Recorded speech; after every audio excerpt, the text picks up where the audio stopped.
If you buy a stock guitar, you pretty much walk into a music shop and try the different models and try to find one that you like.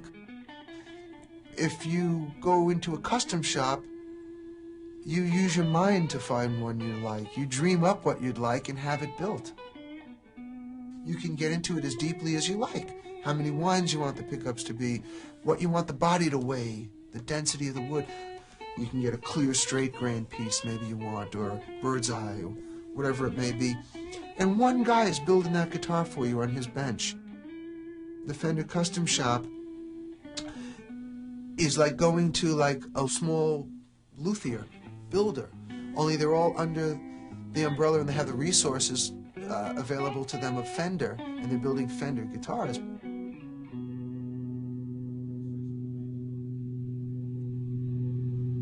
You know, a lot of companies for years and years would build custom instruments. If you were a big enough star or just had a big enough bank account, they'd build anything you wanted.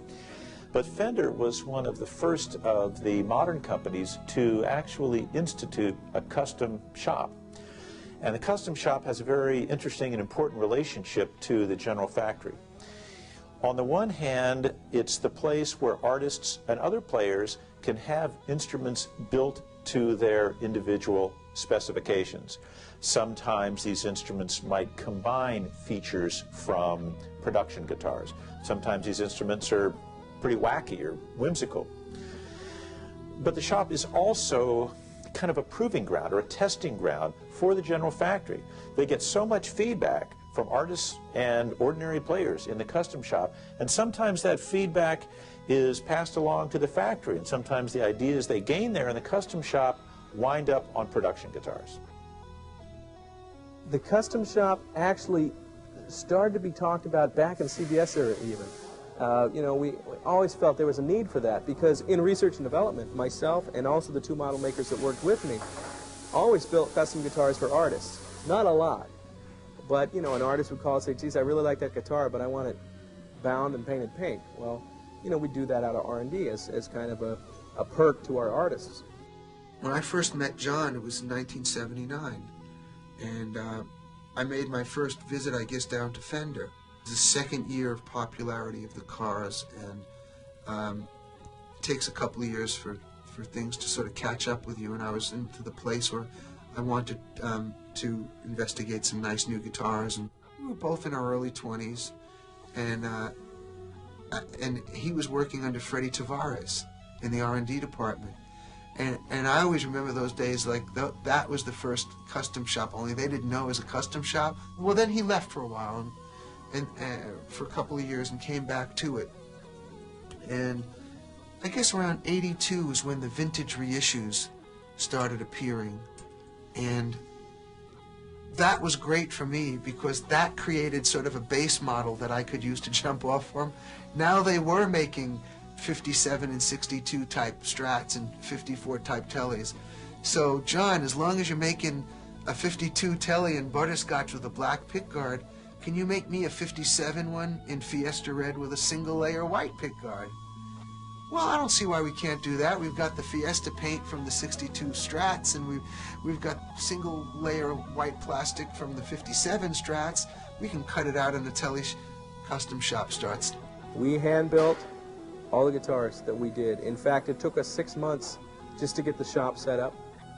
I believe the first guitar we shipped was in June of 1987, and we would build a few guitars a month. Everything by hand.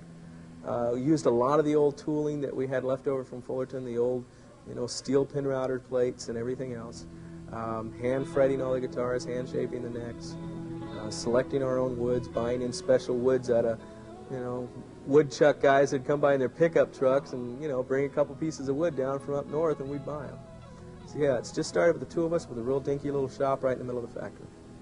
Custom shop was a way to look and explore what do musicians want today that we didn't see in the 70s and 80s when we kind of lost our marketplace. And the custom shop was able to look at that, ask individuals what they want. Again, you learn from the musicians. Even though I'm making Leo Fender's guitars, I'm still making Leo Fender's guitars from an interpretation of a customer, which is I love a Stratocaster, but I need a humbucker here. You know, I'm using a Marshall amp or a Fender Twin, and this style of music I need a humbucker. Or I love a Fender guitar, but I want a different tuning machine, or I want a different fret, or a fretboard radius because my playing style is such. And that's the beauty of the custom shop. It's Leo's basic concept of a fundamentally accessible guitar, but with whatever changes you need as an individual. In the custom shop, one person is building that guitar. And so you can call that person and say, you know, I have a little idea that I'd like to try, and have someone to bounce off of to say, well, do you think I'm shooting myself in the foot, or will that work, or, you know, is this a good idea? Whatever winds of pickups. I mean, you can get into it as deeply as you like. How many winds you want the pickups to be, what you want the body to weigh, the density of the wood. You can get a clear, straight grain piece maybe you want, or a bird's eye, or whatever it may be. And one guy is building that guitar for you on his bench. So, in a sense, the Fender Custom Shop is like going to like small luthier, builder, only they're all under the umbrella and they have the resources available to them of Fender, and they're building Fender guitars.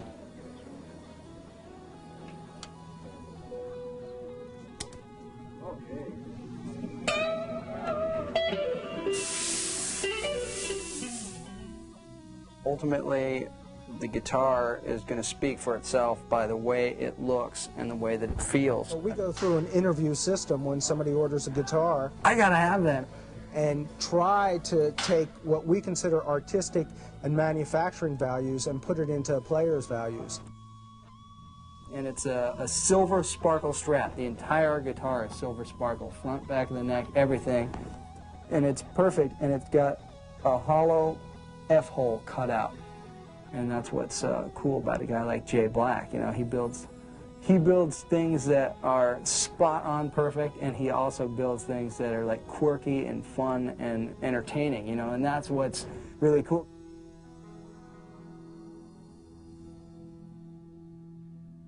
When the guitar is too adult for me, I can't deal with it. That's when I give it a new paint job, and then I go, okay, yeah, nice.